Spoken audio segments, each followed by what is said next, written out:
Hello and welcome to DDOCast episode 636, recorded the weekend of April 25th. I'm your host, Patrick. I'm going to be doing the news by myself this week. No guest, just a difficult week to get everything figured out when this was going to be, which is also why the show's not live. This week's screenshot, Sonic gets a help on hardcore from a hireling and summon in this week's screenshot of the week. Look out for the Mimic on hardcore. We like to talk about Dungeons & Dragons online nearly every weekend. You can catch us through Twitch, YouTube, the DDO forums, iTunes, or from our website at DDOCast.com. DDOCast is hosted by Cyber Ears, the awesome podcast hosting network. Shows are usually available within a few days of recording. The next show will probably be next weekend, and you can stay updated by following us on our social media pages or our website, DDOCast.com, with our calendar. On the podcast this week, we're starting a new series. A new part of a series talking about building a Melee DPS. So we're going to kind of start diving into some things to think about if you want to build a character that's going to be doing damage in Melee. So that will start this time. Got a couple parts already recorded for that, and there'll be more down the line. Much like building a tank, kind of that same idea here. First, let's get into some game news. We did have a bunch of game news. We also missed a week. Big thing here is we got an update. Update 49 dropped. Peril of the Planar Eyes. This came to us Wednesday, April 21st. The Peril of the Planar's Eyes pack is out. There are 4 quests. The adventure pack is free to VIPs and available in the store. They are level 12 in Heroic and 32 on Legendary. I did get a chance to run through them a couple times. Early returns are, I like them. There's some good quests. I don't know that I'd say there's anything like really fancy that's going to really stand out in a lot of ways, but they were good additions. They were fun, really well done.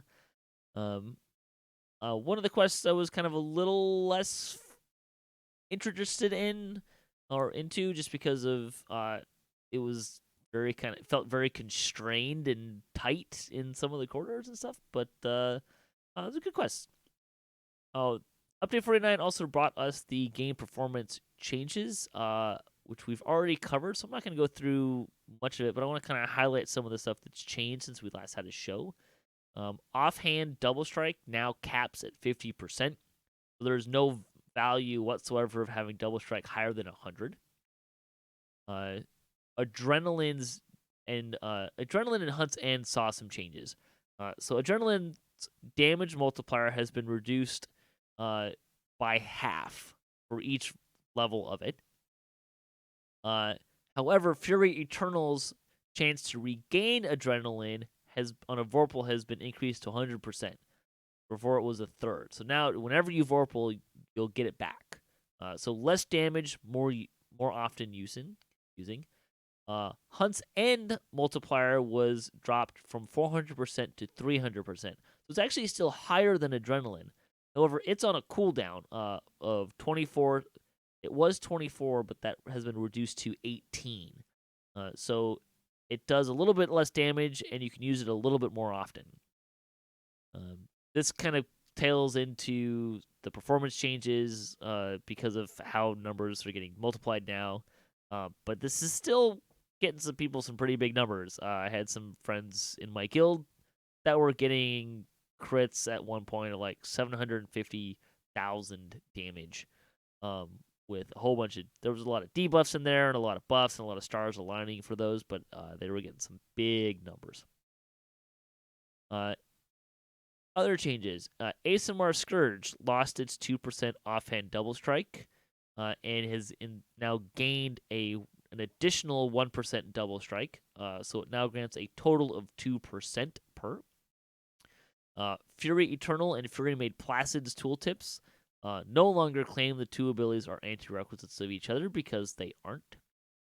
The Tempest Capstone Dervish lost its 25% offhand double strike and has instead gained 10% double strike. They reformatted text on Tempest's other core abilities to be closer to current standards, but there were no functional changes. The other big thing here is the bow changes, which we've talked about a bunch. There's not any super big changes to any of that, but they did rework some related abilities. Half Elf Dilettante Ranger is now just +1 to damage with short bows and long bows. Previously, it had to do with your strength bonus. That's gone. It's just +1 to damage.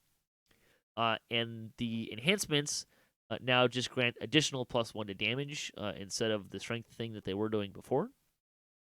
Arcane Archer Final Strike now has its AoE damage scale with rain power. The first hit of additional AoE damage from Arcane Archer's Final Strike no longer scales with Ranger level. Both the Ranger and Elf versions is instead a static number of dice scaling with range power like the others. There were a couple bugs here that were fixed too. Ranger Arcane Archer Final Strike no longer adds an erroneous extra +250 damage to its bow attack. And Elven Arcane Archer Final Strike no longer adds an erroneous 10% double shot. Why those two were different, I don't exactly know, but they fixed that. Those are the kind of the three big things. There are also some other small fixes. Cleric SLAs and actives can now be used while moving, and there was much rejoicing because using abilities and not being able to move is lousy. They fixed some issues with bear and wolf form that were throwing extra attack with many active attacks. They also did the same with momentum swing and holy retribution, both of which's animations changed a little bit. On the enhancement side, Spellsinger Maestro of Life and Death now provides its listed spell crit chance. Vistani Knife Fighter, Rapid Strike, and Rapid Throw have now had their double strike and shot bonus properly typed as morale. Let's see, other new things. Uncanny Dodge Feat no longer causes a pause in auto attack. That's great. I think a lot of the stuff we've already covered. Yeah. Gonna double check, make sure there's nothing I'm missing. I think I have all that stuff. Unconsciousness range bonuses now appear in the plus stats tab of your character sheet. That's really nice. I'm a fan of that. There was some reports of weapon switching with pausing. Coco Majobo gave some context of what happened here. Some of the back-end changes made in this large update had a side effect of reintroducing a pause in attack action upon activating certain abilities or swapping equipment. This pause was present on many abilities up until 2018, when it was eliminated in a lot of places and reduced in others, such as swapping equipment. That 2018 change caused some very bad, unsustainable issues in the core combat code that they did not recognize until the past 6 months or so. They fixed that back-end issue, and in the process, they knew that they had reintroduced those longer attack action pauses and would look for less problematic ways of resolving those. Over the course of Update 49 preview cycle, the scope of how jarring players found this on general play was communicated to them, so they accelerated those plans. By the time Preview 3 was over, they had finished removing the pause without reintroducing the previous backend issue. For most places, it had cropped up. They started looking at equipment swapping, which had always had a half-second pause, even after 2018. Once the majority of abilities were dealt with, that's what they started doing. Because of the complexity of the equipment system and the inherent danger in any alterations to it, the decision was made to hold off on rushing a change to get us back to the half-second pause, down from the roughly full-second pause currently seen, and instead target the potential fix for a follow-up patch. They know the play experience for those who swap their equipment is more jarring than it was prior to the update. They're looking at ways to mitigate that. However, due to the extreme severity of the back-end issue this change was resolving and the danger of rushing work on the equipment code, that change is targeted for a follow-up patch. They're currently looking at potentially next week should everything fall into place without issues. So, it might happen pretty quick. Also,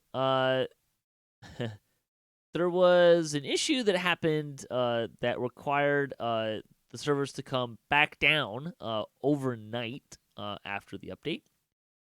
This was apparently related to mail. So, what happened? Coco apologized for the poor rollout of Update 49 and the extended downtime. They believe they've located the source of the instability on the live servers. That's what prompted them to bring them offline. I'll give you a larger explanation in a minute. They compiled it overnight. They were able to launch it, to put it into play the next day. So, as part of that, we got a couple extra bonuses for the weekend. What caused this? They have an automated system that ensures the integrity of mail that they internally call a heartbeat. Traditionally, this is run every 6 hours. They found at one point that this had caused some crashes because of the check got too large. They changed this heartbeat to happen every 5 minutes instead of 6 hours, so that it wouldn't have such a backlog of data to deal with at once. On all of the internal servers and public preview, this ran perfectly smoothly. Once they hit live, however, it became clear that the frequency of this heartbeat does not impact the effect it has on the server nearly as much as the sheer amount of mail data present.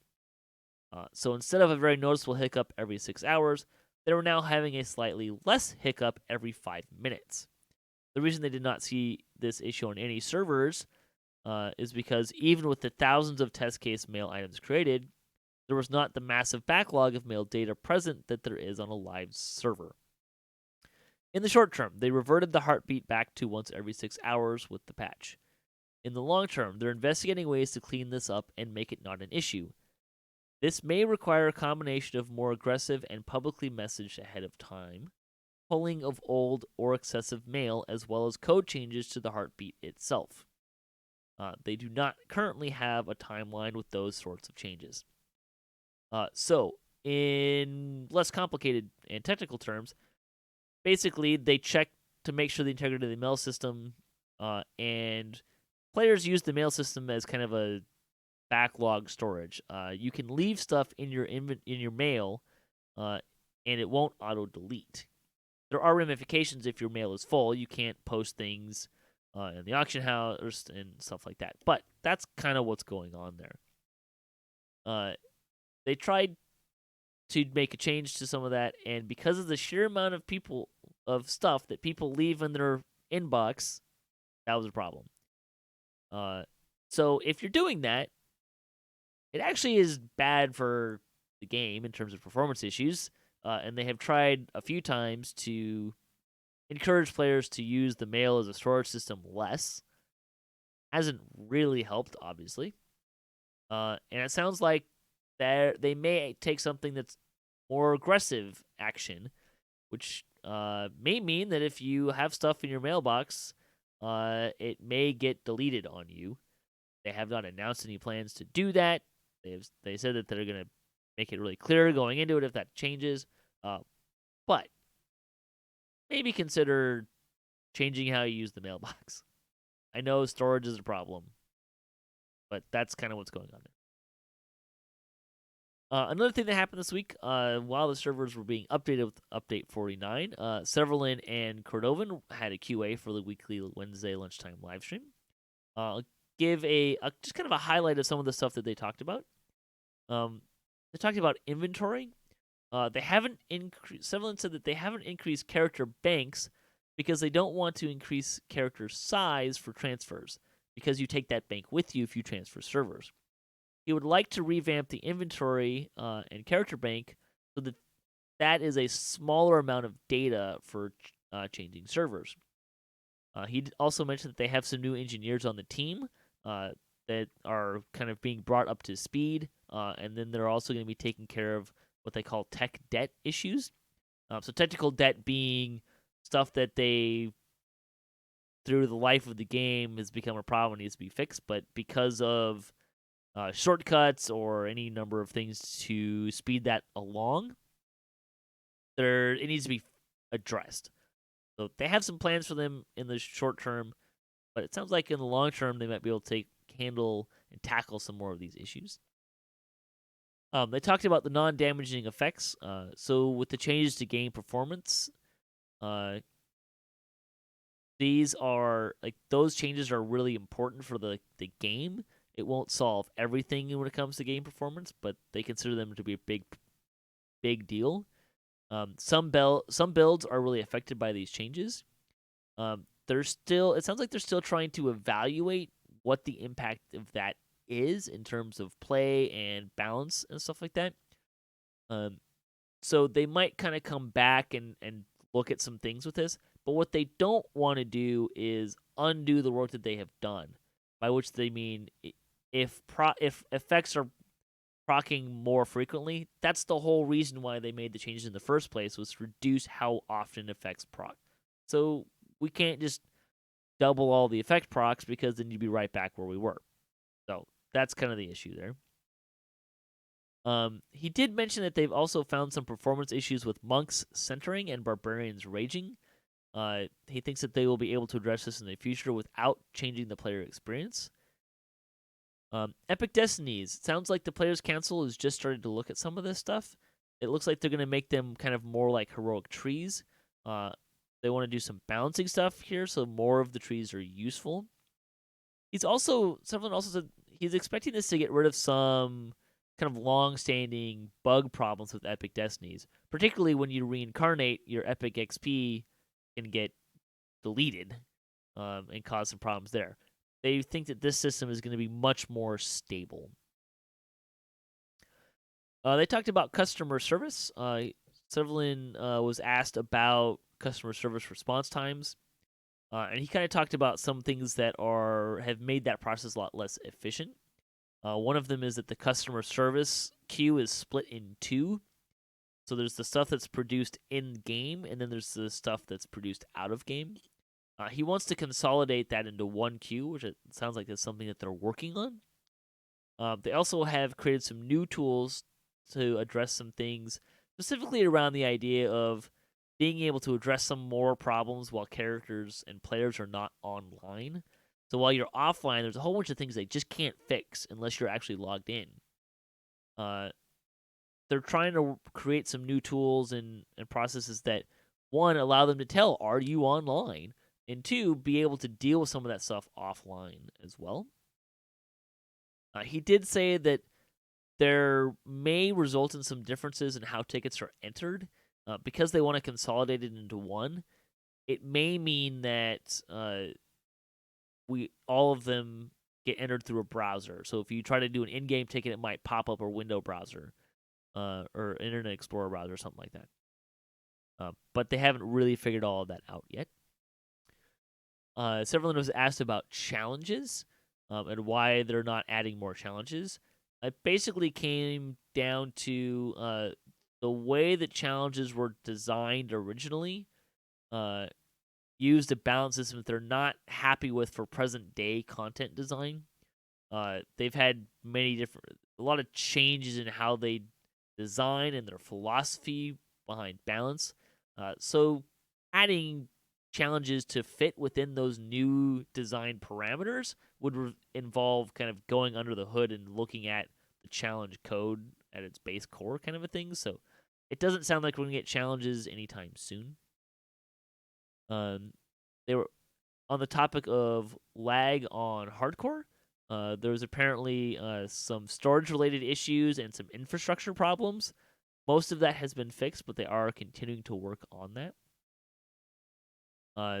Regarding the new champions of hardcore, Severlin said that if they did do something like that, he's thinking it would be a limited time festival event, and they don't currently have the tech to change champions like that.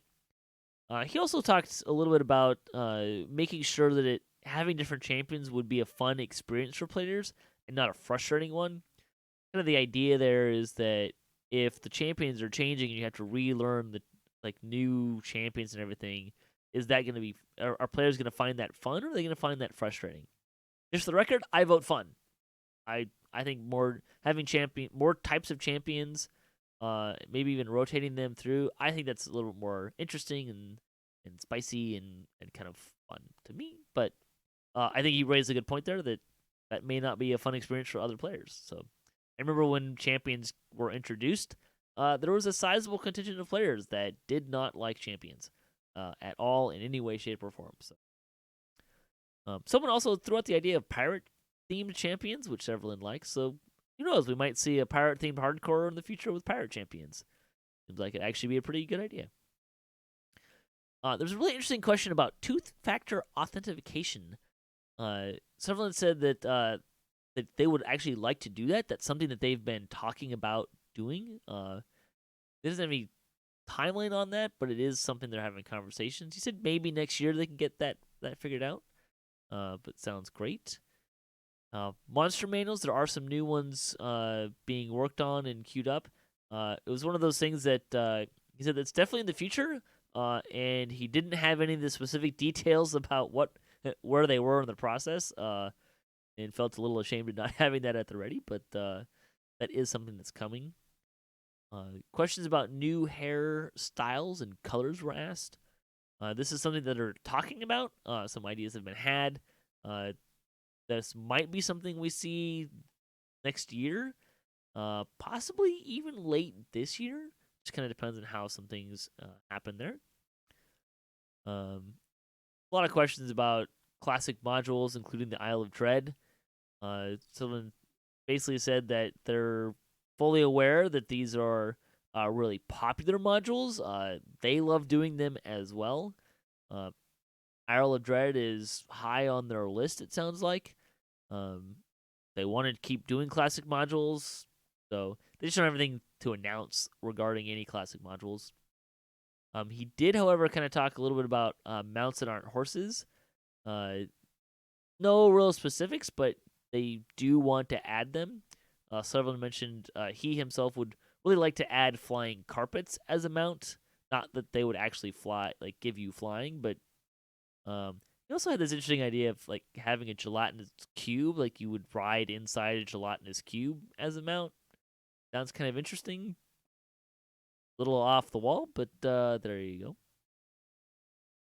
go. There was questions about VIP value. He said that they're constantly evaluating what VIPs get, which is kind of the same thing they always say with that. They want to be careful about power boosts over normal players. Understandable. Although I think a lot of players would probably say that, if you're constantly evaluating VIP value, maybe another 100, 200 points a month would be something to do in there. Or extra free item every month or something like that. There's a lot of ideas about that. He did talk about they would like some content to cost less. I think specifically he was talking about the mini expansion coming with Saltmarsh. There's a problem there that they need to create the tech in order to do that, which may or may not be something they can achieve for Saltmarsh, but that is something that they're looking at.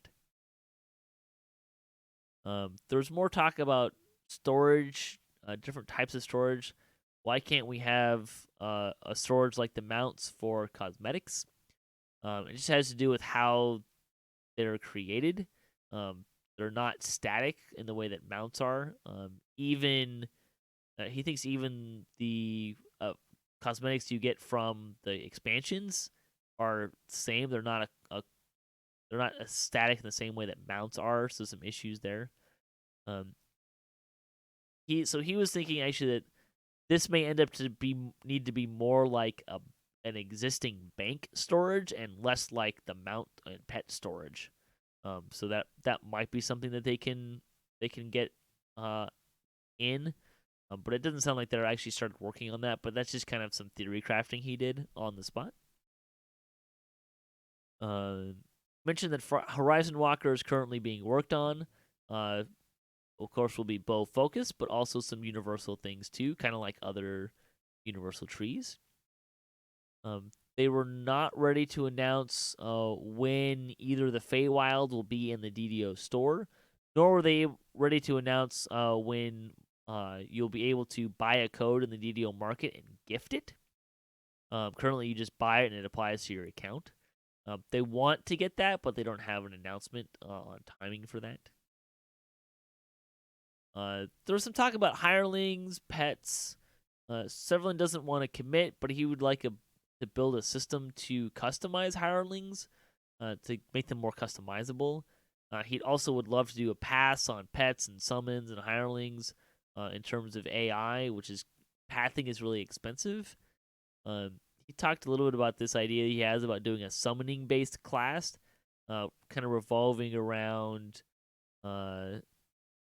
having less fancy pathing for these things, so they wouldn't do as good a job as getting around corners and stuff, but would also be kind of more short termy.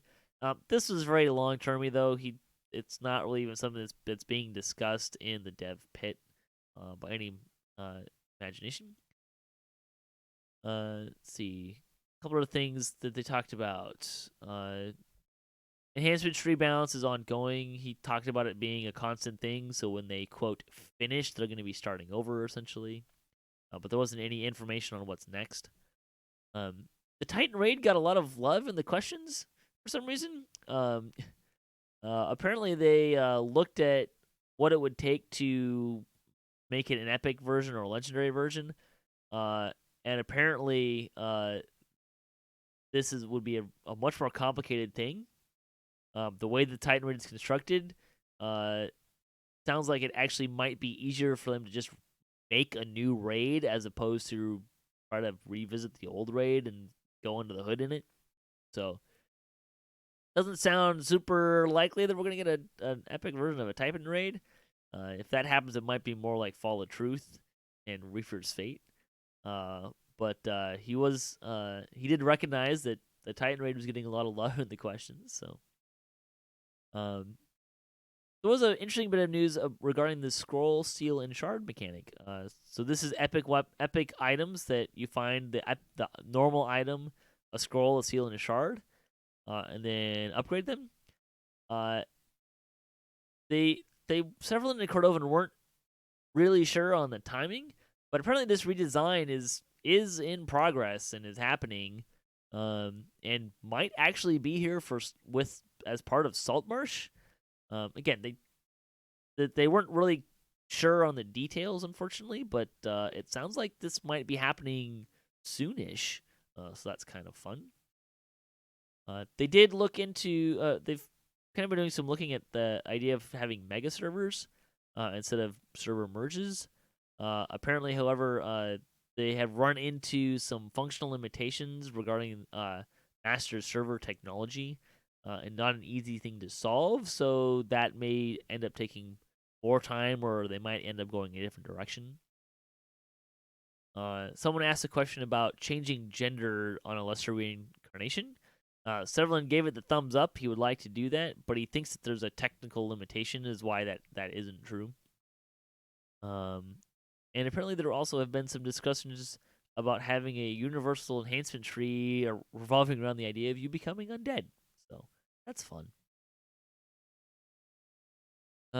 Some bugs that came with the patch this week. Healing Key is flowing. It has a different flow than other vampirism effects. So it might need a firm poking to get it to work itself out. However, also as of update 49, hopefully vampirism should not get scaled all the way down to 0. They should at least give you 1 hit point back every hit. Also, another bug: the new favor is not currently working. That should be coming with a patch. Bonus day is this weekend. It's a +5 buddy boost for every person in your party or raid group, as well as a +5 treasure hunter boost and a 20% bonus to guild renown. It was supposed to just be a buddy boost, but because of the extra downtime, they added the guild renown and treasure hunter boost. The store sales for the week: Monster Madness, 20% off of monster manuals, Slayer boost, pet certificates and tricks, companion and pet renames through April 29th. There's also a coupon code for a secret door divining rod.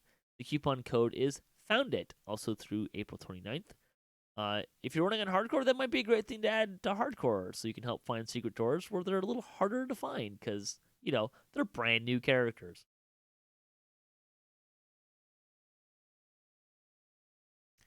Community news. There was a chronicle, the 422nd chronicle this week. Strim Tom was joined by Linabelle for some more theory crafting. They've done this a couple times.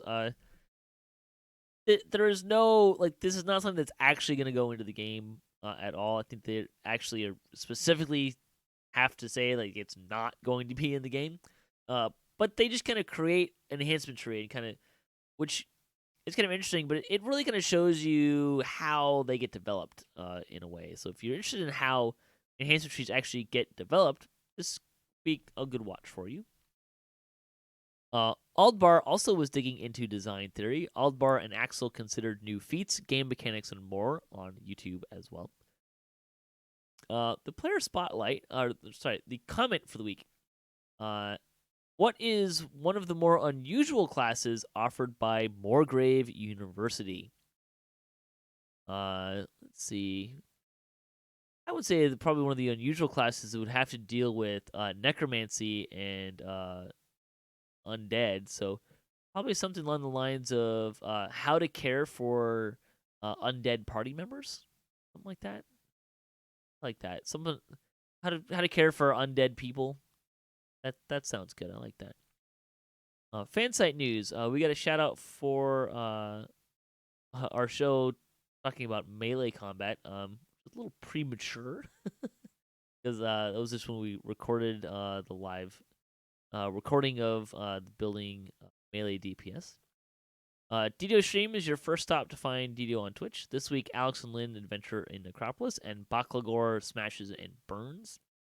On YouTube, Alex commented live during the recent Q&A. Donald played a gnome, and Valagar Alovane ran schemes of the enemy.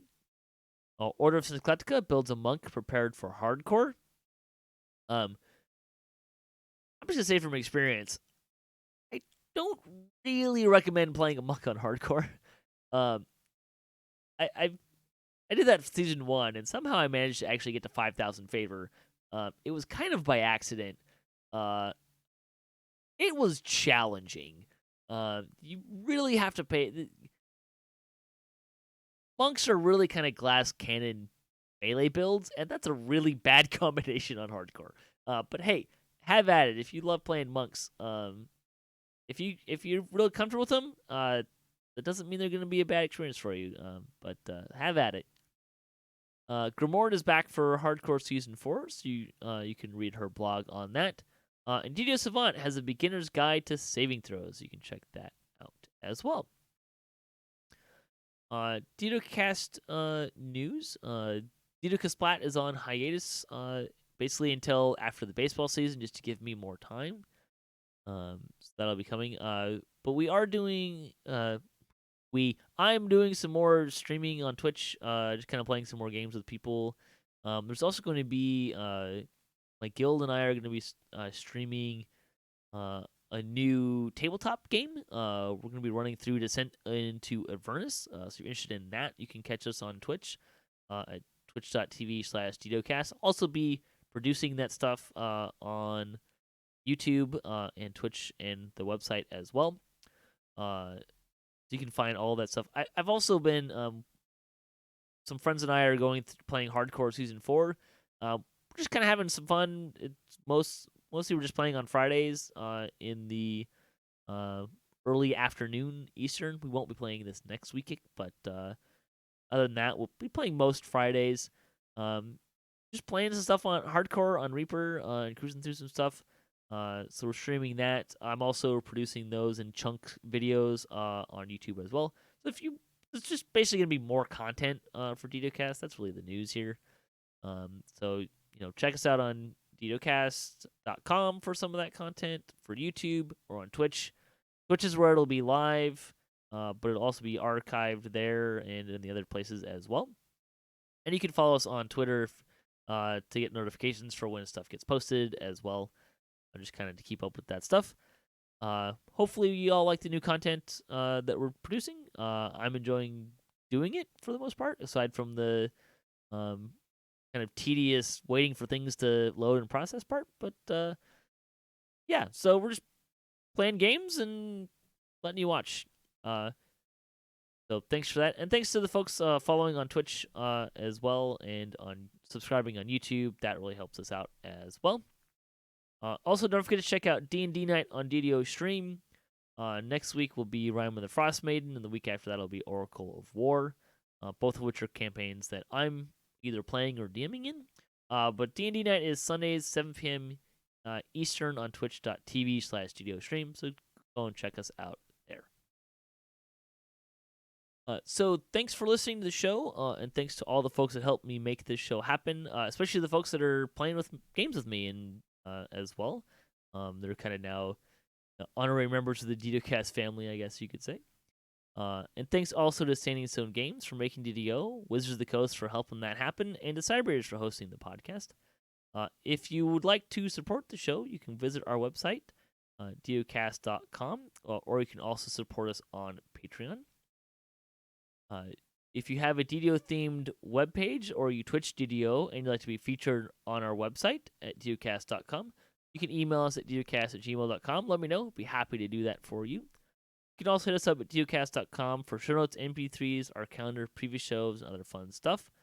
Like I said, there's more content there, especially with the hardcore videos and some upcoming tabletop D&D videos coming in. Even some 7 Days to Die stuff that I've been doing with the Damsels and some other folks there as well. You can find all that stuff at DDOcast.com. Also, our YouTube page or on Twitch. I post pretty much anything that's like actually fully produced. I post to all three places. If you want to see the raw live recordings, Twitch is the only place that happens. If you have a comment on this episode, a question you'd like to hear us answer, a topic you'd like to hear us discuss, or you just want to say hi, leave a comment or email us at DDOcast@gmail.com. You can also find us on social media, and follow us latest cast updates at DDOcast on Twitter is the best place.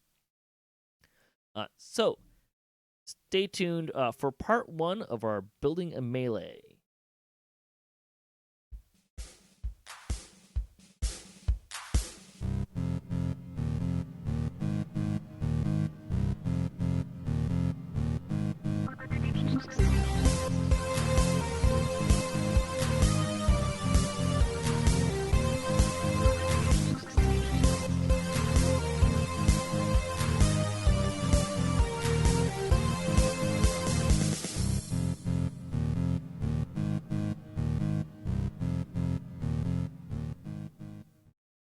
Hello and welcome to DDOcast's series on building a Melee DPS. This is the next kind of segment in our series on building characters and improving your builds and stuff. And I have with me today Big Deeps Johnson, or as we like to call him, Jen in Lava Divers.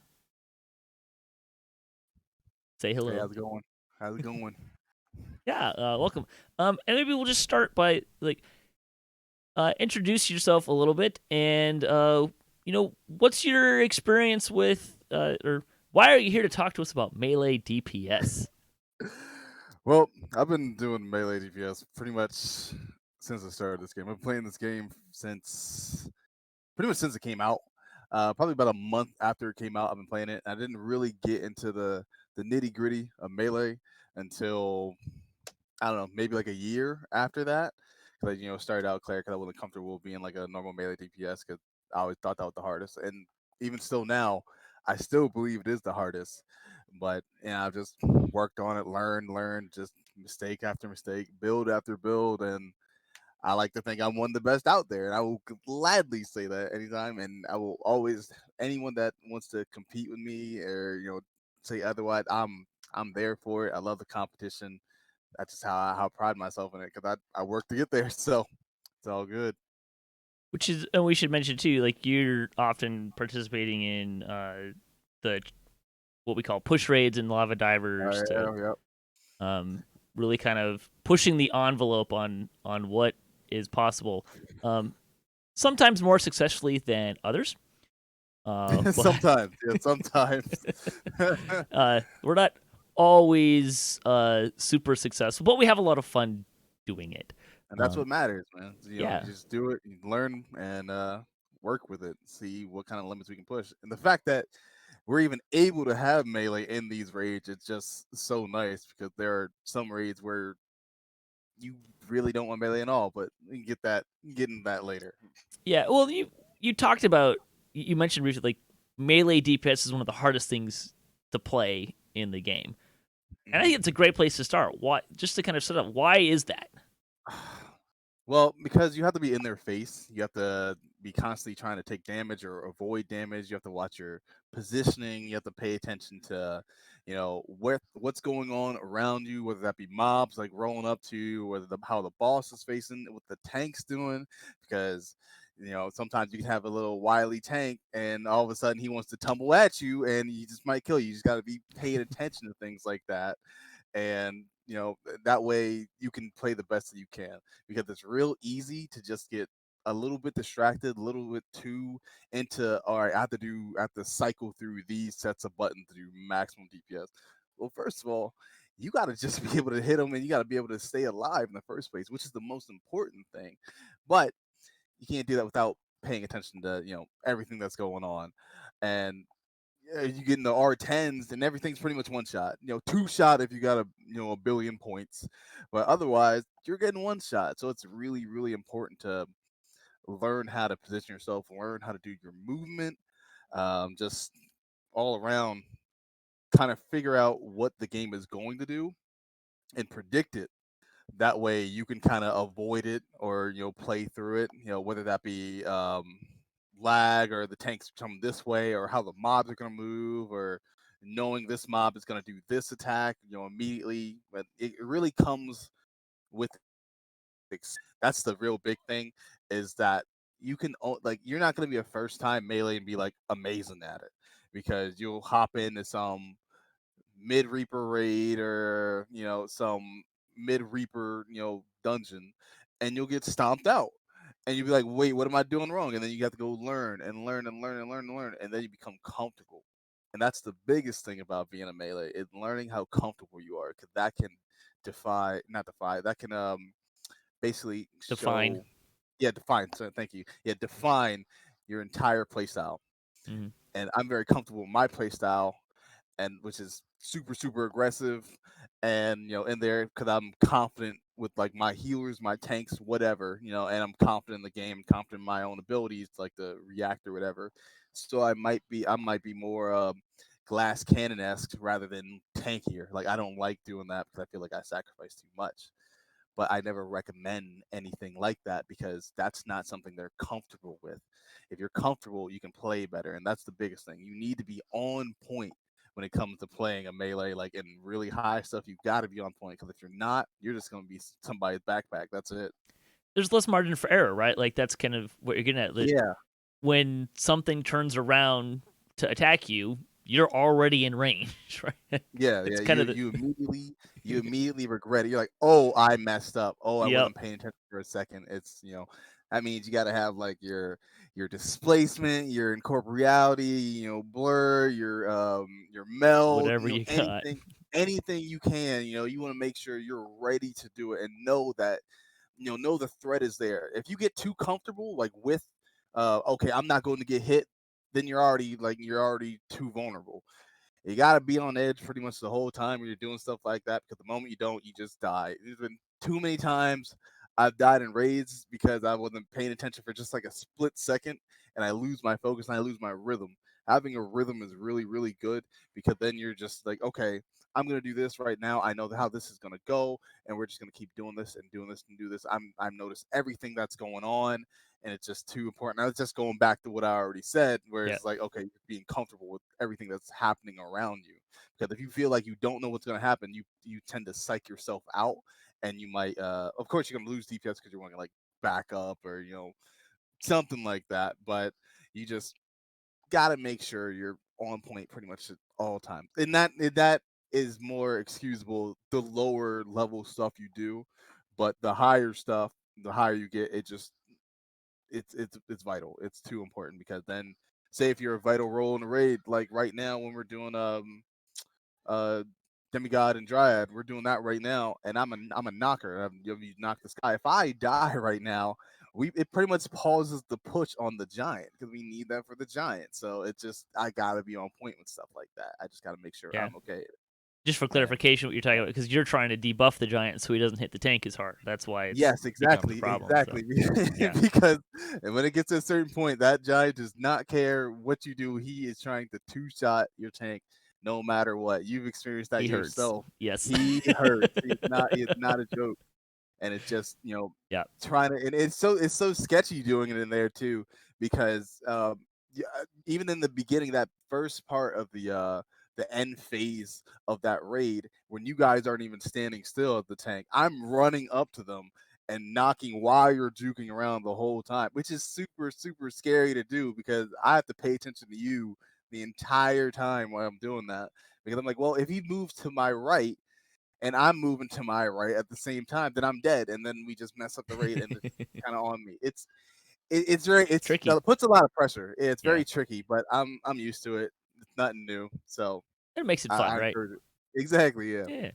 So we'll kind of dive into melee DPS. The role of melee DPS, I think we can kind of boil it down to DPS, right? Like kill the thing.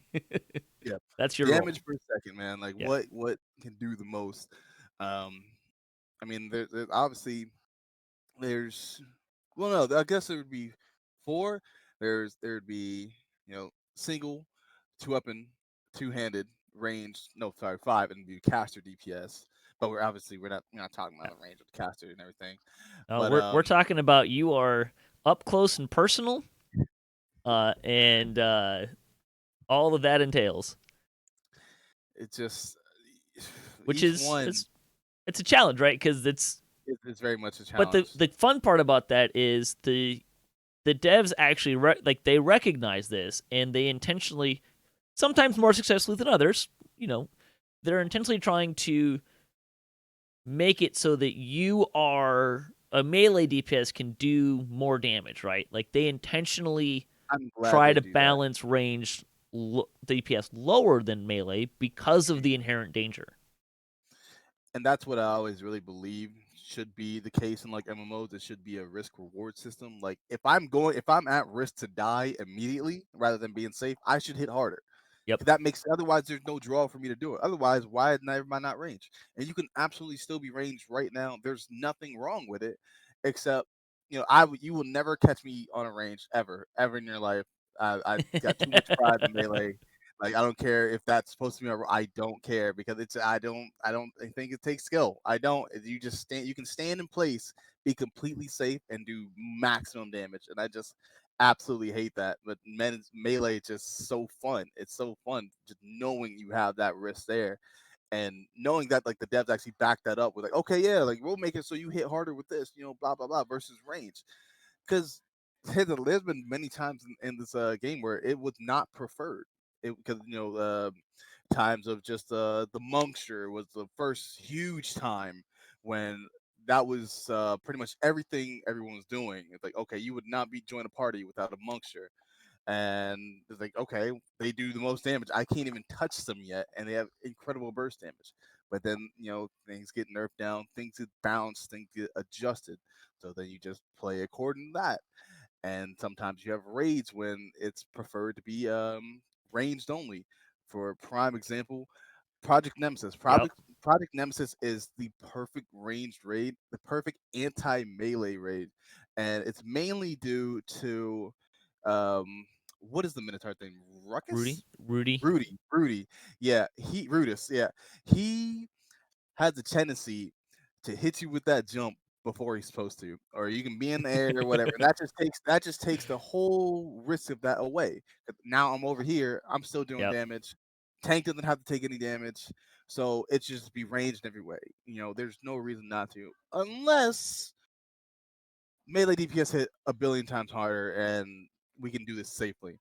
If it's all a matter of how much can how much can the tank take damage wise, and how safe can the melee DPS be? If it's just unavoidable and that we will just die, then there's no reason to be melee at all. It would Mm-hmm. just only be ranged. But that's probably the only raid I can say is a strictly like ranged favored one. But It then you doesn't have help that there's also Urk who, you yeah, you there's a kind of strictly ranged boss. Yeah, you absolutely need a ranged one. yeah. So it just promotes the idea of that. But the main thing is Although I don't understand that type of we sh- design to do something like that. Where I mean, I don't think it was intentional though. I don't think it was intentional for it to be that favorite though, except for Erg. But that would be like okay, maybe like one or two range. I would imagine, right? I think I that was think determined. if the Minotaurs, we're going down a rabbit trail, that's good. But if the Minotaurs jump and landing was a little bit more forgiving and in the timing aspect of it, I don't think you'd see as big of that. And also Yeah, the circles and the side rooms kind of make it problematic. But yeah. uh, take the like first thing about building a melee DPS. Bring a ranged weapon for those situations. Otherwise, you will literally be, twiddling Yep. your thumbs, you just be minding your business in the corner, not doing anything, and that's perfect. In PN, I've done it myself many times, being incredibly bored at Yep. that phase, and you just die due to curse because you're not paying attention, you're not looking at the Yep. screen, and no one calls it because everybody knows just to watch it and everything. So then you just mess up, then you're out of the game. Then it might be at a vital moment where they need you all of a sudden. So And that's when the now trash shows up. yep. Yeah, exactly. Yeah, that's when the trash shows up. All right, so Everything's just so bad. let's transit. We'll talk about the different forms of melee DPS because there's more than I think kind of the other like range DPS and kind of some styles, and we're gonna kind of lump them all. We'll talk about them separately and how they're different and how to approach them a little bit differently, but we're gonna talk about them all together because functionally you play them like you build them differently, but I think it's pretty safe to say that you're gonna play them fairly similarly. Yeah, I would say that. I would say that. There's definitely times when type like where I would say either two weapon or single weapon is definitely favored over two handed, and two handed would just beat out those two. But they all well, two handed fighting plays the most different, Yeah, and that's only in dungeons, things when you're dealing with a lot of mobs, a lot of trash. That's the only time you're dealing with it different.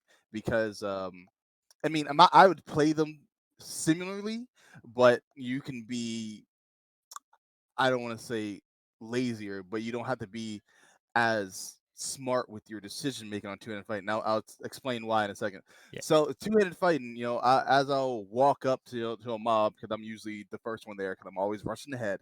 I'll normally just run to a mob pack. I'll gather them up, and then then I would just dire charge them, and I could just auto attack. That's it. I can just auto attack, and they're dead.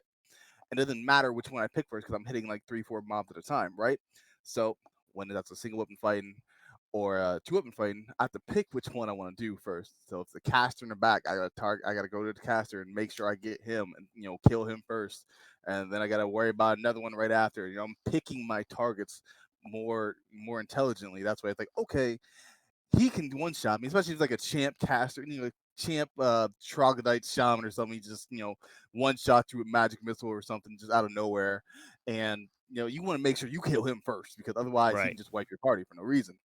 So you just got to be pick that a lot more carefully. But But you have to be intentional about your target because you yes, they're only very get to attack one at a time.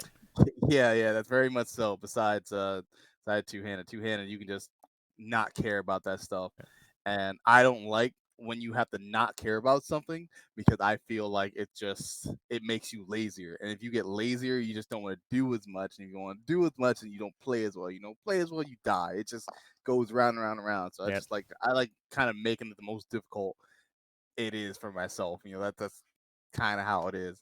But two-handed fighting, that's the only time I'd ever want to be two-handed fighting, especially with this. Actually, no, not with the adrenaline change because the adrenaline pretty much does the same thing now. Now that they reduced it by half, even though it doubles up now.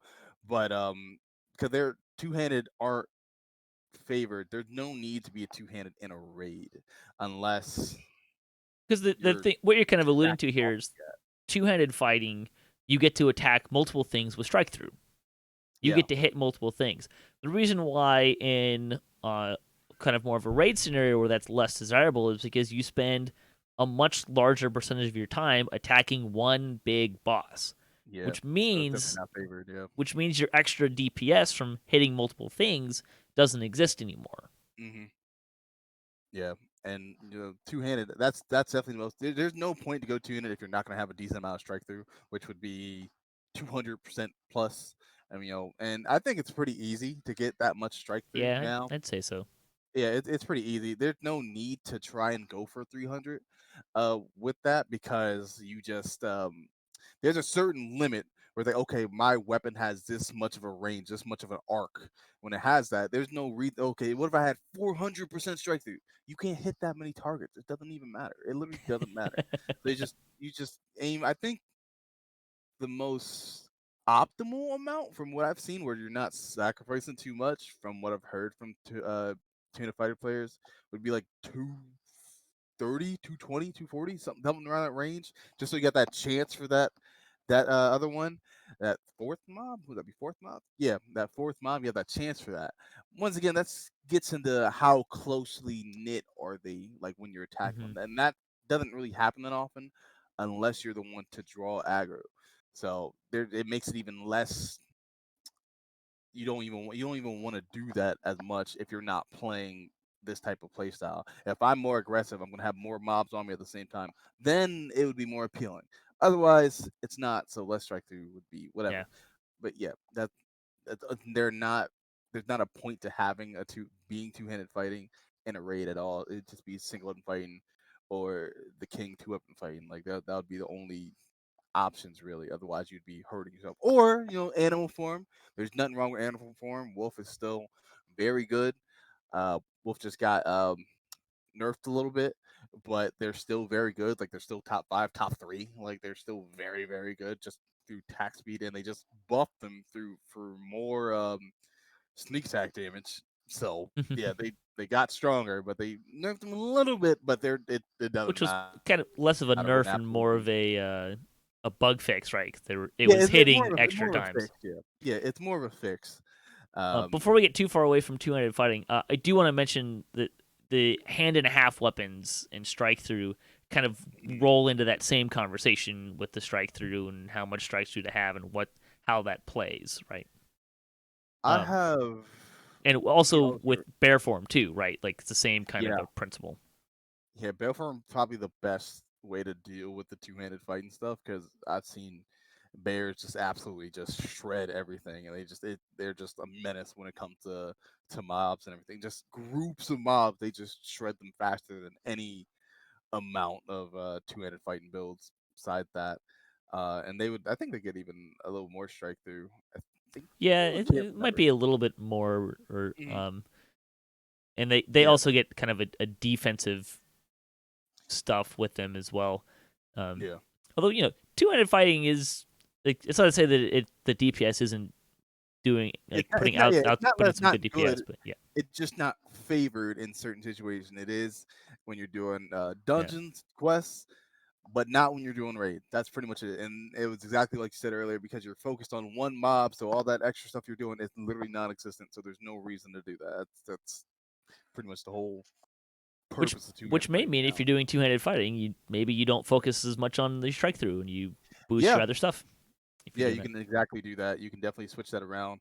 Um, Let's I don't know if it's like too try hard to do that, but you can. I've done it where I change my enhancements, whether it's a raid or a quest. Like if I'm going to right. do R10s, I change it just because I need this stuff. I don't need that stuff. So you could do that, but that's a lot of work. So Yeah, right.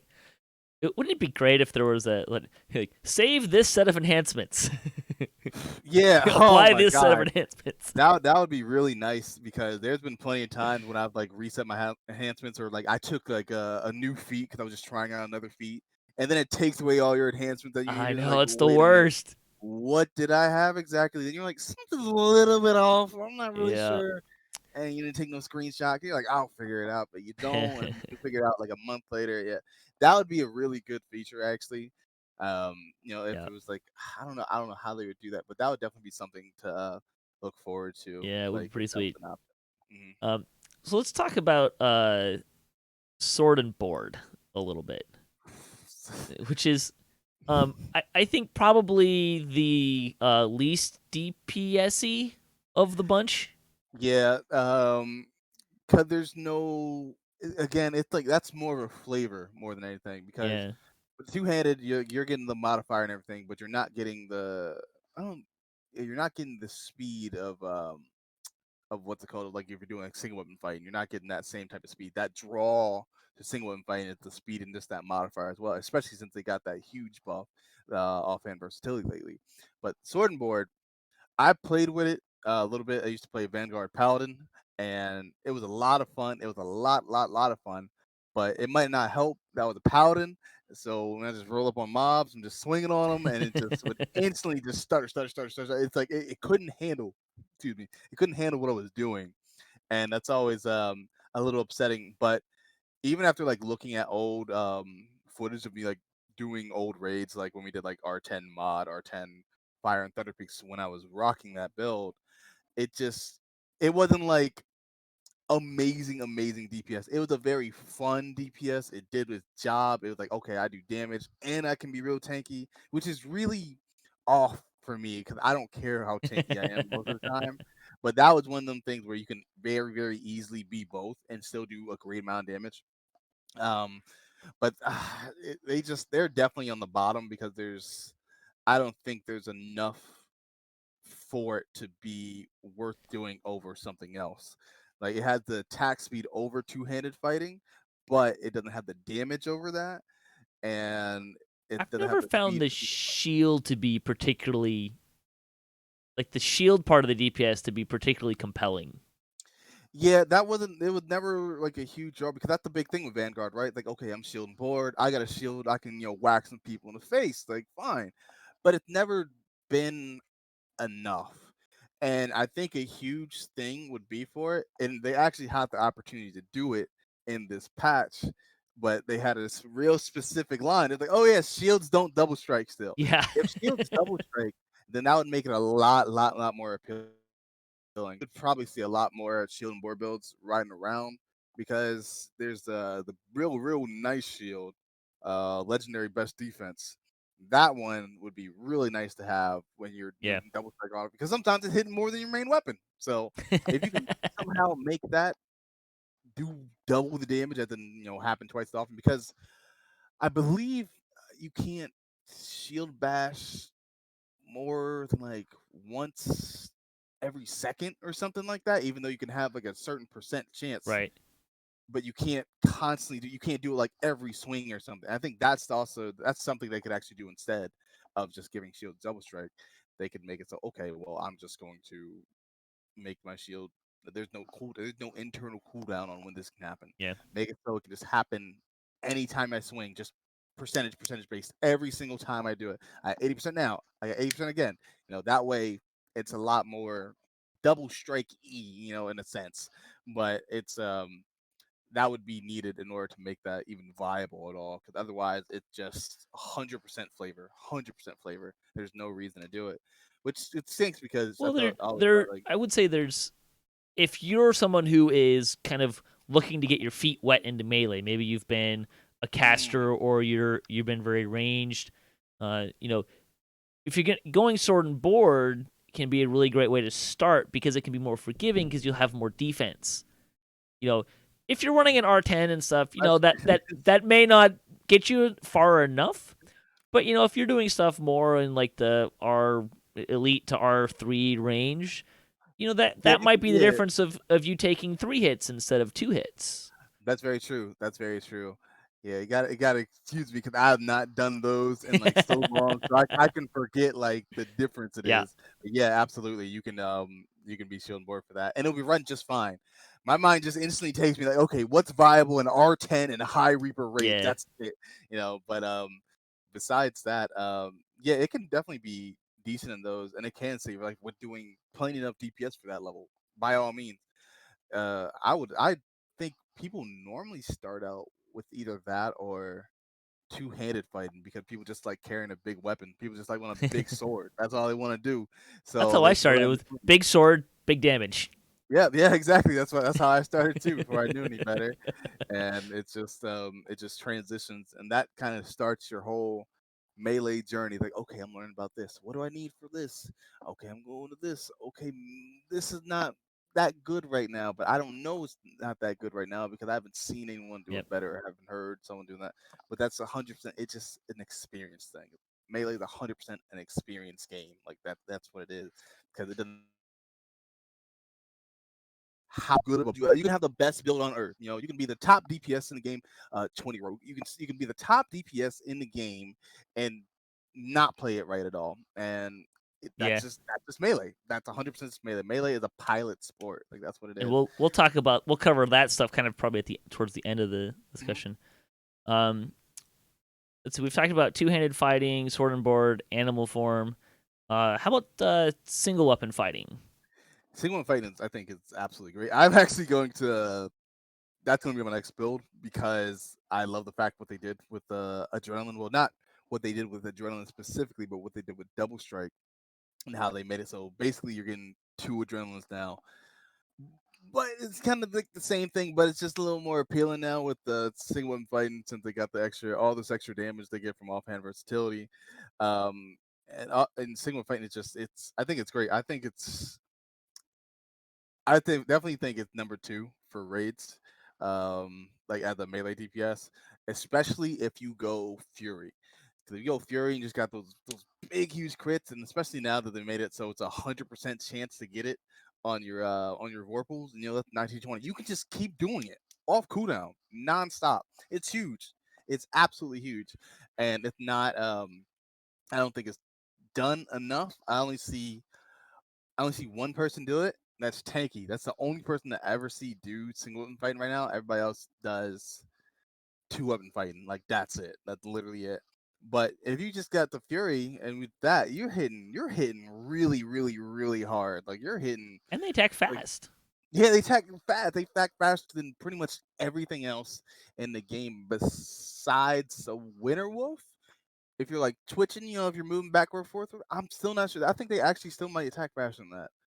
Yeah, because I think they lowered the attack speed of it, so it definitely isn't as good. But it's not as good. It's not as fast, but Single weapon it, fighting is definitely the style I think of the five styles. We'll talk about two weapon fighting here in a sec. Sword and board and single weapon fighting, I feel like are the two that get played the least. And sword and board, that makes a lot of sense because if you're really focusing on melee DPS, it's more survivable, mhm. but it doesn't do as much DPS as the other ones. So I think people tend to shy away from it. Single weapon fighting is like that's not really true of single. Like it does pretty good, especially the change they made with offhand versatility, Mhm. kind of shore that up a little bit. But I mean, single weapon fighting has been decent for a long time. People Yeah, don't tend to play it as much. it's just I think just because people don't like to drift that far from the meta, they don't like they don't like to experiment that much. It's like okay, Wolf is amazing, you know. 20 Rogue is amazing, you know. 18 Fighter, one bar, one favorite soul is amazing, you know. They're all still very good, but people will just stick to stuff like that and like okay, stuff with like this or similar to this is very good, and they don't even think about okay, there might be something else really really exceptional out there that no one else has tried yet. And so, and you don't see that. I can't remember a time when single weapon fighting was actually no, when single weapon fighting first came out, when they first came out, that's when it was like superior because I think it had like I think it had two, I think like two times your ability modifier or something like that for your damage, and it was just ridiculous because you hit really fast and you hit harder than anything else in the game. It was actually ridiculous, but there's nobody that showed that this is possible now to still hit this hard this often, and you should do this instead of that, or they're just not talking about it enough because they want to keep it to themselves, which there's nothing wrong with that. I keep building myself too until after I'm done with it. I keep building myself and now I'll give them away. But I think that's definitely what it is, that there's not enough like public publicly known single fighting builds because it's just not meta yet. Yet it definitely can be because anything can happen. Any of these patches, like I got an idea for a build that I really want to try out. I think it's gonna be really really strong, but I'm gonna just keep it to myself until I see how it works, and then it might work, might not. But I don't think it's gonna shift the meta because it's just really it's really like really strong right now with the top three are, which are 20 rogue. I would say 20 rogue, then like the 18-1-1, 18 fighter, one barbarian, one favorite soul, or one druid instead of one barbarian, maybe. Or the wolf. This is what 11-8-1. Yeah, the 11-8-1, 11 barbarian, 8 druid, 1 favorite soul. That's the other huge one, and just the straight 20 rogue. Those are just top three, and those really aren't moving anywhere. Sigma Right. fighting just can't keep up with that seemingly yet seemingly, but maybe with this fury change, that constant, not constant, but that burst you can do every, was it 6 seconds on the cooldown or something like that, 6 7 seconds every time you do that, it might just edge it out, might make you up there in the top three, but you just don't know until you just test it enough.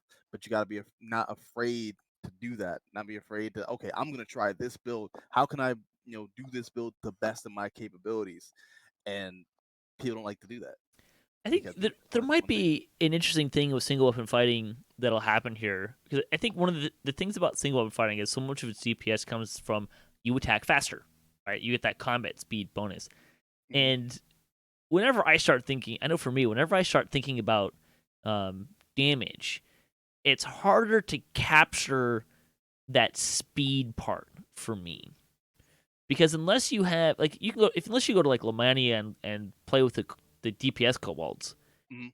it's I kind of find myself looking more at kind of the floating numbers, right? Mhm. And I'm not getting as many of them as like from two weapon fighting, because I'm just getting the one. I'm not getting that offhand Yeah. attack chain, uh, and because of how the things kind of back up and the number scrolling happens, you're not really paying attention to the number scrolling to give you very efficient feedback because it's so far behind. We might see that change now with the new update that just came out. Maybe that Yeah. we'll get that feedback a little faster, so we might see some there. But I kind of wonder if single weapon fighting like that, it might be kind of why it's underutilized. I definitely think it's a feel thing, and once Yeah, again, this is just going back to the experience. Because anytime I played single fighting or two-handed fighting, it just didn't feel as strong as two-handed fighting. Like yeah, if I'm doing something, it's just like it's like it's doing good damage, doing great damage, but it doesn't feel like it. Like I yeah, just don't feel like I'm killing things fast enough. I would be killing faster two-weapon fighting, and that's the big thing. But if you don't have that reference of like two-weapon fighting or like two-handed fighting, and you're less likely to think that way. But it- yeah, hope there definitely might be a change to that with this update. Um, that's just something time will tell. But single woman fighting, it's always been good, and it just became great. There's like I said, I'm gonna run something like that, and it's possible for it to be up there, but you just have to feel like this is this yeah. strong. Like it's because if you don't feel like you're doing that much, you're not gonna play that well, Right. and that you don't play that well, you're not gonna do as much. It just keeps going back and forth with it. But it's They're single fight also is very very strange. Yeah. there also might be kind of a weird build thing with it, because you think about single weapon fighting Mhm. and the class that Bard gets some single weapon fighting stuff in its tree, and I don't think we generally are thinking of Bard as this like super high DPS class outside of maybe kind of splashing to get some of that Yeah. swashbuckly stuff in there, and a Mhm. lot of the other builds don't really, a lot of other classes don't really scream like there's no single weapon fighting tree, for example, other than swashbuckler. So I wonder if maybe Mhm. that plays a little bit into it. Yeah, I don't think there's a lot of like draw to it and the enhancements that you're speaking of. The only time I can think where okay, you're single fighting and we're gonna give you more for single fighting is I think VKF. Yeah, when you get the single dagger, you get 20 more melee power, Sure. but there's no reason to do that in any other tree. Like if you're a fighter, if you're a barbarian, if you're a paladin, like there's no reason because there's no like because if anything, it's just less procs of whatever abilities you're gonna Right. do. So that makes it even less of a draw. Um, But it's not even but just if the you're less procs, it's the airtime, if you will, right? Like you look at the barbarian trees, there's strike through stuff in there, right? yeah, You look at the paladin trees and fighter trees, there's sword and board stuff, or um the Knight of the Chalice has some stuff about mhm, some weapons stuff, but there's nothing in those DPS classes or like rogue or monk that says when you're single weapon fighting, right? There's nothing in there that says, "Hey, do this with single weapon fighting and you get a bonus." Yeah, I think if they definitely do some things to promote single weapon fighting, Yeah, because that really is the least promoted now that I think about it, like through everything. It just makes it less likely to do it. But through game knowledge, when I say this, I mean just enhancement knowledge through different multi-class and everything. It gives you more options, and I think right. that's one of the best things about single weapon fighting. Like you don't have to have something very specific to this. It's So true. I'm just gonna go tier 5 in this tree, and then I can go, you know, tier 4 in this tree, tier 4 capstone in this tree or something, because I'm not restricted to anything. Hmm. That's a really good thing about it. Also a bad thing, but that's where like you got to be creative. You got to Right. know what works with each other. You got to know what synergizes with each other. Otherwise, you're kind of gonna feel like, what's the point of doing this? Like I, Yeah. it doesn't seem like anything is telling me to do this. So why should I do it? Yep. What you gotta think? What goes with this? What goes with that? And all of a sudden, something magical happened, and now you do 1 billion damage. It's just knowing stuff like that. But that goes through a bunch of testing or reading a bunch of stuff. A bunch of knowledge involved in order to really, I would say, play a proper single weapon fighting to its extent, um, more than others because like you said, two of them fighting, you can go Tempest, and that literally the whole thing is two of them fighting, or VKF, two of them fight Dagger, the whole thing is just amazing for that. And It just tells you to, the Sunday Night Fighter literally tells you fight with 2 daggers. yeah, it literally says that, and nothing says single and fighting Yeah, besides swashbuckler. Swashbuckler. Yeah, And even then, it's kind of like yeah, you really pseudoly. don't want to go more than 3 levels of Bard. Honestly, if you want to Yeah, actually do like real solid damage, you'd probably go like a 11 fighter, like 6 barbarian, 3 bard, or something like that. yeah. That's what you would want to do, try to maximize that single fighting damage. But there's no real solid weapon that even draws you to do that because they didn't add a pick to this. Let me get a light pick. Let me get a good light pick. Like, oh my god, that would be amazing. That would be amazing. 1163 would just shoot up the ranks if there was a light pick in this raid. Oh, it would be Gen so one's good. picks. Yeah, man, picks would be All right, great. I love crit builds, man. They're awesome. But let's let's close out this section talking about 2 weapon fighting. It's the last my kind of favorite. style we didn't talk about. Yeah, I know it's your favorite. I think the biggest draw, I think for me too, is that not just that you get that offhand attack, but you get to Mhm. hold something in that other hand, It just which you looks can do cool, man. something. Well, it It looks just cool, but like you can have something in your hand and get more abilities with your attacks and mhm. stuff, right? Yeah, there's been plenty of times where I have debuffs in my offhand. Mm-hmm. Um, that's obviously that's more DPS. I can swap my offhand, and get like an affirmation proc or a draconic reinvigoration proc or something like that. And where I would normally say if I'm two-handed fighting, I would have to swap my main weapon and I lose 2 boosts for my prowess or something like that. It's just real. It's super convenient to do that. And but I would definitely say two-weapon fighting is just an absolute unit. It's so good, but it has you got to be real smart about it in terms of say like melee power because two weapon fighting is the only one that doesn't get bonus melee power from just being two The weapon fighting. feats, yeah. The only one, yeah, from the feats. It had it for about I want to say like it had it for like a week. There was one time when it literally had it, and I thought it was amazing, and they just took it right away, and I was sad, and they never brought it back. But just the fact that two weapon fighting can do 3 to 4 hits every swing, and now you have a maximum of 3.5 hits a swing. It's literally the best it's ever been, easily because you would without like gimping yourself to say you'd be at like 3.21, 3.26 like hits a swing. You'll get your main hit, your double strike hit, your offhand hit and that chance of that fourth one, but now it's even better. It's in the best place ever. But you just got to make sure you got the melee power to back it up. Got to make sure you have the double strike to back it up, and you got to make sure more than anything that offhand double strike is just huge because that's a whole nother hit that beats out damage or melee power right there. It's an entire another hit. So Yeah. that's just taking everything you already have and just no here, have it again, do it again. It's amazing. That's a thing. That's and that all it can be as good or bad depending on the build and just synergize on everything. Melee is just a huge synergy. Like you do this, you do that.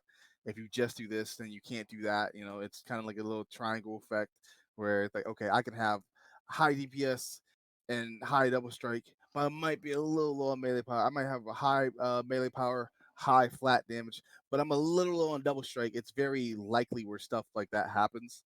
So you just got to find yourself at like a happy medium for basically all that, or like be real strong with like 2 out of 3, and then make sure that third one is at a real good spot where it's like, okay, I'm not losing too much, or I have to lose too much in order to gain an excess amount, which really isn't going to make that much of a difference because it doesn't seem like that much difference. But it's Two weapon fighting is kind of the one out of all of these that probably got more of a buff than losing power yes, because of the offhand double strike is gone. It just keys off of double strike, yeah. which is, shall we say, a hell of a lot easier to get than offhand double strike ever Yes, it, was. it very much is. It's very much is because now it might make it even less likely. They say if you're double strike capped, you don't need the perfect 2 weapon fighting feat anymore at that point. If you're double if you're double strike capped, sorry. There's other things where like what's the other one brace that came out, shifter, like shifters by far the best race for 2 weapon fighting because it has the magic thing. It has a built-in the pounce, the built-in pounce, which is the I can't think of the other one that's like that. My favorite feat in the game. Um, Dire charge, Not dire charge. spring attack. Spring attack. Thank you. Yeah, I couldn't think of it. Yeah, spring attack. It had the built-in spring attack. It had magic fang, which is literally 7 damage. It gives you 10% offhand, and it gives you 3% offhand double strike. Like there's nothing that beats it, and it gives you rage. Like there's nothing that beats that at all. But now that they have that, it's like it's slightly less of a draw, but not really. It's still by far the best. Like there's nothing really competing with that. Two of them fighting wise. Besides, We're gonna have to add a uh, race discussion into our discussion on the back end yeah, here. and that all depends on like Yeah. what type of hmm build you're doing too. Like if you're doing 2 of them fighting, two-handed, single weapon fighting, like which one would be like the best for that optimally? Oh yeah, it race is huge, So let's huge. we're gonna wrap up part one. Let's kind Mhm. of button up the five different kind of ones. So two-handed fighting. If you want to be two-handed fighting, in a nutshell, you get to attack more things, right? Yeah. Strike through, you get to attack more things. That's the draw for two-handed fighting. hmm Uh, sword and board, more defensive. it's a defensive two-handed fighting, like per se, Yeah. because it's like, all right, I want to beat all these mobs down, but I'm not trying to die doing it, basically. Yep. So that's really where it's drawn. It's survivable mob DPS. That's what it would be. Single weapon fighting, kind of high single target.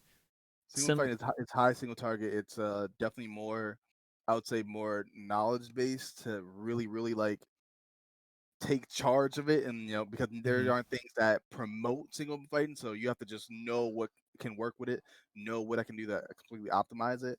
I would definitely say it's the hardest to build properly because you just need to have different knowledge, different classes and different races, and like, okay, this can work with that, this can work with that. But very high single target damage, especially with Fury. If y'all ain't tried single fighting with Fury, try it out now because it's absolutely going to be amazing. It's going to be really good, and you're probably not going to play anything else with it. Two weapon fighting, again, kind of a high single targety, but it has a bunch of versatility in it, right? Like we've talked about, like Yes. you have that offhand and some hmm stuff there. Um, and that also, we didn't really talk about unarmed. But it's very similar to two weapon fighting in that Yeah, you it's have pretty the much the offhand same thing. attack. You just only have the hand wraps, right? Yeah, But that's it's it. Yeah. um, and then animal form, which if you're bear is kind of going to lean more towards the two weapon or two handed Two-handed. Yeah. fighting sword and board kind of stuff because it's a little bit it's beefier, it's more defensive, but it kind of does damage spread out across multiple mobs. less single target. Wolf is kind of more in that single target vein. Yeah, definitely don't be afraid to switch from bear form to wolf form when you're going from That's a trash great point. mob. Not be afraid to do that. Yeah, that's a great point because I think a lot of people tend to not really think about the fact that, if you have enough levels druid, you can go between bear and wolf Yeah, form and go you can both. switch. Don't be afraid to don't limit yourself. Yep. Do what you want. Like this is these are the options available. Try them out. See what you like. Do Yep. what you got to do. Be optimal about it. If you really want to try and be awesome with it. If not, you can definitely just stay bear, or you can just swap to wolf. It's more work, but like I said, there's nothing wrong with doing more as a melee because that's just gonna make you more confident in yourself as a player, and you're just gonna play well, and you're Yep. just gonna be able to do so many more things as a melee. All right, so that's going to wrap up part one. If you're listening to us live, we'll keep talking and do part two and talk about some more of the kind of attributes in it. But that's where we're going to end part one. So thanks for listening. Thanks to Jen for joining me today. I really appreciate his expertise. Anytime. If you'd like to support the show, you can visit our website, DDOCast.com, or you can support us on Patreon. You can also find show notes, past shows, and more on our website. You can find us on social media for our latest cast updates. I'm at DDOCast on Twitter. Jen, I know you Twitch occasionally. Where can people find you? Oh, you can find me on twitch.tv/Big Beeps Johnson. I don't stream that much, but if we're doing push raids or R10s or something like that, that's when I'll normally be streaming. Hop over, find out, see if you like what I do, see if you like what I say. It's nothing. If you don't, oh well, come back here. If you'd like to join the discussion, leave a comment or email us at ddocast@gmail.com. So until next time, may all your attack rolls be crits, all your tests level appropriate, have fun, and don't forget to gather for buffs.